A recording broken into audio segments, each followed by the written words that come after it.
Assalamualaikum warahmatullahi wabarakatuh. Apa kabar rekan-rekan semua? Jumpa lagi, saya Trisulo. Saya akan teruskan dari materi sebelumnya tentang hukum-hukum yang terjadi di alam semesta. Dan pada sesi ini saya akan membahas tentang hukum asumsi ya, atau disebut the law of assumption ya. Nah, hukum ini diperkenalkan oleh Neville Goddard ya. Mungkin kalau teman-teman searching di Google bisa dilihat di situ story-nya, dan tentu saja di sesi ini saya nggak akan jelaskan the behind siapa itu Neville Goddard ya. Jadi bisa searching sendiri karena nanti kelamaan kalau saya cerita ya. Dia ada story kenapa hukum ini dia perkenalkan ya, karena dia merasakan sendiri dari apa yang terjadi dalam kehidupan dia gitu ya. Tapi sebetulnya ini dialami semua orang, cuma dia yang memperkenalkannya lebih dulu sebagai hukum asumsi atau the law of assumption ya. Jadi asumsi ini kita bisa sebut anggapan atau menganggap ya, atau kalau bahasanya prasangka gitu ya. Kalau di dalam hadisnya disebutkan Allah bersangka persangkaan hambanya kan gitu ya. Jadi apapun di dunia ini yang sifatnya netral. Jadi dunia ini sebetulnya apapun peristiwanya itu netral gitu ya. Tinggal bagaimana kita mengasumsikan, tinggal kita mau asumsi positif atau negatif gitu kan.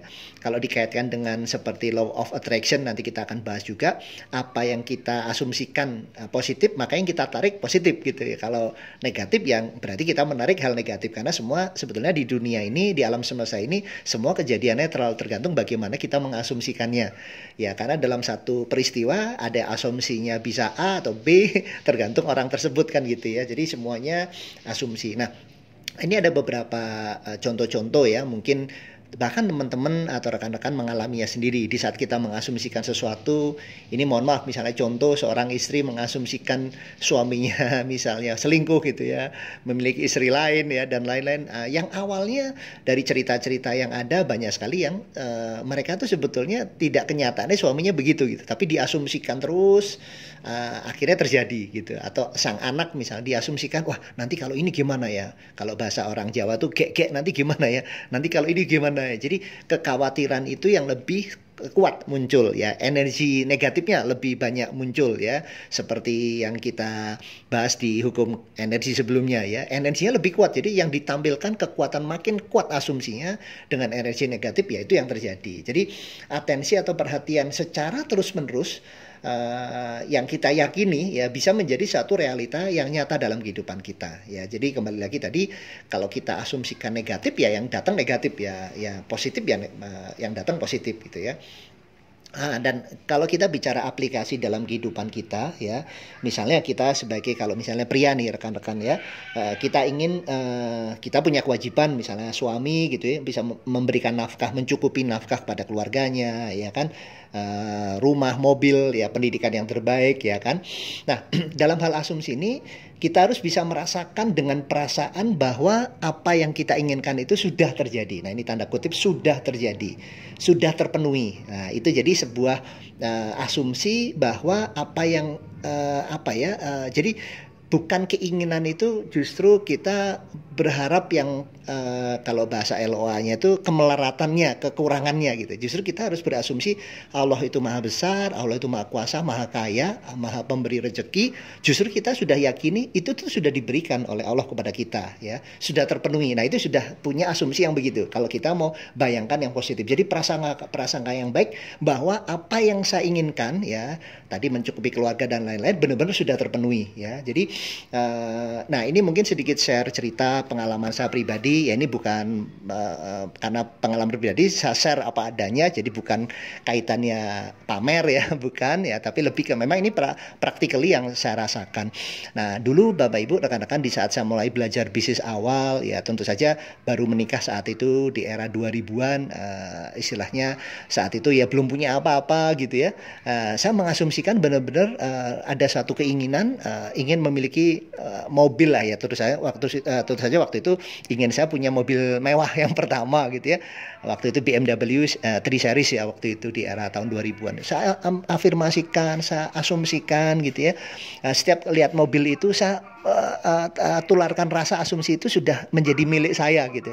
Kadang kalau saya jalan sama istri saya, kadang pada saat lihat mobil gitu ya di mana di sebuah kendaraan mobil kita, terus kemudian ada mobil BMW lewat, terus kita rasakan mam itu mobil kita nih. Jadi kita merasakan tuh ada di dalam mobil itu gitu ya. Ya bahkan saat itu sempat zaman era itu sama si sering naik bis kota gitu ya. Nah di bis kota sama sih inget jam 2 pagi itu sampai melihat ada mobil, dan waktu itu nggak dapet kursi, jadi duduk di tangga itu ya, tangga yang naik gitu. Dan saya melihat di situ ada mobil BMW seri 3 yang terbaru, kok dingin banget kayak di situ, di mana saya di bis kota itu kepanasan. Saya mengafirmasikan, memvisualisasikan rasa dingin orang yang nyupir itu sudah saya rasakan gitu ya. Nah, dan saya perkuat terus energi dalam arti afirmasi prasangka itu sampai saya datangi satu showroom mobil ya waktu itu di Pondok Indah. Saya rasakan betul, tanya sama si salesman-nya, bisa nggak saya nyoba, maksudnya ngelihat mobilnya saya rasakan gitu ya. Artinya saya disuruh duduk di dalam, dan betul-betul pada saat duduk di dalam itu, saya ada di kemudi mobil tersebut, saya rasakan sudah milik saya gitu. Asumsi feel itu ya. Dan alhamdulillah nggak lama kemudian, 8 bulan kemudian, mobil itu mendapatkan ada di garasi rumah saya ya. Alhamdulillah. Nah, artinya gini, dengan apa yang kita rasakan menjadi sudah terpenuhi ya, berarti kan kita yakin betul Allah memberikan prasangka baik kita kepada Allah, Allah akan kabulkan kan gitu ya. Justru yang bahaya adalah kalau feel gitu kita minta doa sama Allah tapi perasaan kita nggak yakin dan merasa apa bisa ya, apa bisa. Sebenarnya Anda meremehkan Allah gitu ya, meremehkan Tuhan yang Maha Kuasa, di mana Allah Maha Kaya dan segala macam, tapi kita meremehkan apa bisa gitu ya. Justru kita sebetulnya itu negatif, energi negatif ya. Jadi itu satu contoh misalnya. Atau mungkin pada saat Anda, mohon maaf, mungkin kalau yang bujangan melihat calon istri Anda, atau buat bapak-bapak, ingat nggak mungkin istri yang sekarang mendampingi Anda pada saat mungkin pertama kali Anda melihat, mungkin akan melamar, tapi Anda sudah ada feel, sudah ada satu prasangka, ini jadi istri saya nih, ini jadi istri saya nih ya kan. Dan sudah ada gambaran-gambaran yang Anda sudah membayangkan, mengasumsikan sudah menjadi istri Anda gitu. Dan kejadian, betul. Nah itu mungkin sekelumit cerita yang sebetulnya rekan-rekan sendiri bisa ngelihat dalam perjalanan hidup teman-teman yang sudah betul-betul merasakan feel-nya itu sudah terpenuhi, biasanya itu akan dikabulkan oleh Yang Maha Kuasa. Jadi memang apa yang kita berikan atensi, semua energi kita flow ke sana, dan kita memiliki keyakinan itu sudah kita lakukan terus-menerus dan sudah serasa perasaan itu terpenuhi atau sudah terjadi, biasanya akan betul-betul terjadi. Nah itu kembali ke kekuatan prasangka lagi, dan kekuatan atau dalilnya jelas ya, Allah bersangka prasangka namanya betul-betul terbukti gitu ya. Nah hal ini akan menjadi sulit kalau mungkin ada istilahnya gini, kenapa orang kaya tambah kaya, ada istilah gitu ya. Karena mereka itu sudah pernah ngerasain, pernah jadi kaya gitu kan. Jadi untuk menimbulkan rasa itu lagi, sudah terpenuhi itu mudah gitu ya. Nah yang jadi masalah ini kalau mungkin buat kita-kita, buat rekan-rekan yang belum pernah mengalami itu, mungkin perlu latihan pastinya ya.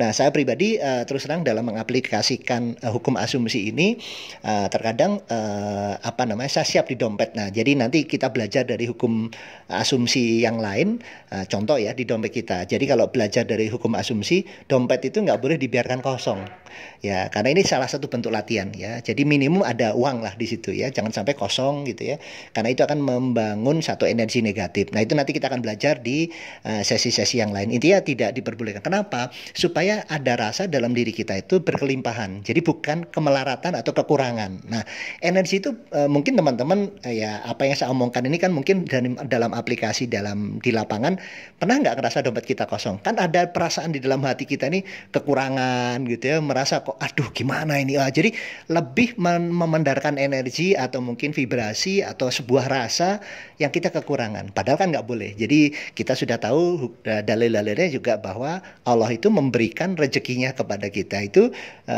sampai, berarti kalau kita belum meninggal berarti rezeki itu masih ada buat kita, walaupun sampai akhir hidup kita itu diberikan satu tetes air ya sebagai rezeki terakhir, ya tetap ada. Jadi kita harus yakin rezeki itu sudah ada. Tapi terkadang realitanya adalah di saat kita ngerasa dompetnya kosong itu kita kekurangan gitu kan. Nah, jadi supaya menjaga itu ya, jadi kita ngehack alam bawah sadar itu, mungkin saya bisa bagikan apa yang mungkin saya pernah lakukan. Jadi dan sampai hari ini sering saya lakukan adalah kita memang nggak boleh dompet itu kosong gitu ya, satu.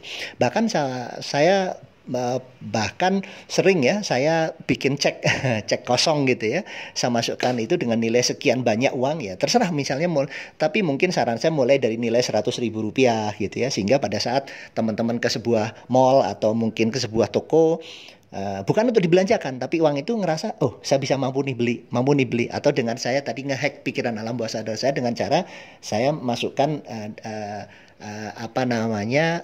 cek tadi ya, senilai sekian miliar, bahkan terserah Anda, sekian ratus juta atau sekian juta terserah ya, tapi itu menimbulkan rasa di mana kita mampu membeli gitu ya. Jadi masuk ke misalnya kalau tadi kita punya cek nilai uang sekian miliar, atau kita bayangkan sudah ada di rekening kita, sudah ada gitu ya, karena ada di dompet kita kan, ada di dompet kita. Jadi di saat jalan lihat mobil, saya mampu beli gitu ya, oh saya bisa beli ini, bisa beli motor, bisa beli apa, mulai bisa beli rumah ya, dan lain-lain. Nah, jadi rasa itu ditimbulkan supaya kita bisa punya asumsi, karena asumsi itu kan perlu kepercayaan diri ya dalam diri kita.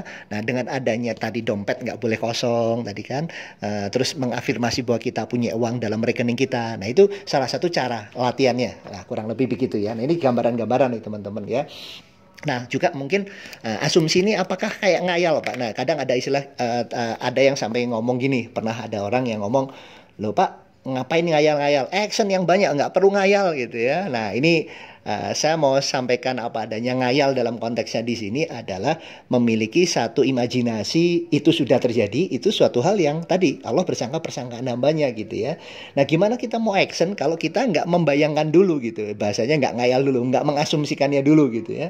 Karena kalau action tanpa plan yang jelas, makanya disebut action plan gitu ya, langsung action aja, bahkan statistiknya 80-90% apa yang kita lakukan gagal gitu ya, karena cuma melakukan tanpa ada persiapan apapun gitu ya. Makanya sebelum kita action, perlu ada action plan. Nah, yang dimaksud plan ini di mana coba? Kalau teman-teman bagian di mind gitu ya, di pikiran kita atau di asumsi kita, istilahnya kita mengimajinasikan dulu kan. Nah gitu. Jadi itu yang dimaksud prasangka kita dulu gitu kan. Jadi kalau kita bicara prasangka, itu ada di dalam hukum asumsi, berarti di otak kanan kita. Jadi otak itu ada otak kiri, otak kanan. Otak kanan itu yang kita harus memang tadi ngayal atau mengasumsikan, memprasangkakan gitu ya. Jadi otak prasangka itu ya, di otak kanan itu. Sama kayak misalnya teman-teman lihat beberapa perusahaan yang berhasil, yang sukses ya teman-teman ya. Mereka bayangkan ya, misalnya sebagai ini konteksnya teman-teman sebagai owner di perusahaan ya, sebagai pengusaha membuat sukses perusahaan, kan pasti kita membayangkan, kita ajak meeting salesman-nya ya, tim direksinya, kita sama-sama membayangkan, memproyeksi tahun ini akan punya penjualan berapa, punya omset berapa, kita buat rencana kerja, bahkan kita tulis ya, ada istilah scriptingnya ya, bahkan dijadikan blueprint di perusahaan ini loh, 2023, 2024 kita akan punya proyeksi omset sekian, yang kita lakukan seperti ini, sampai didokumentasikan. Mereka dari sisi meeting itu dibagikan ke semua tim ya, terus kemudian bikin meeting, kick off meeting ya, keluar dana besar untuk marketing dan untuk meeting-meeting ya. Nah, itu satu hal yang menunjukkan bahwa memang penting sekali untuk memproyeksikan itu, berarti kan merencanakan itu, memprasangkakan gitu ya. Nah, jadi itu hal yang mungkin perlu dipahami tentang hukum asumsi gitu ya. Jadi ada istilah adalah intinya adalah jadi banyak hal nanti lah pembahasan yang akan kita bahas ya, tetapi intinya di sesi ini saya hanya akan perkenalkan gambarannya dulu tentang hukum asumsi, dan ini terjadi secara ilmiah ya, dan itu jadi dalam aplikatif dalam kehidupan kita. Baik, itu sementara teman-teman, semoga bermanfaat dan tetap semangat selalu. Assalamualaikum warahmatullahi wabarakatuh.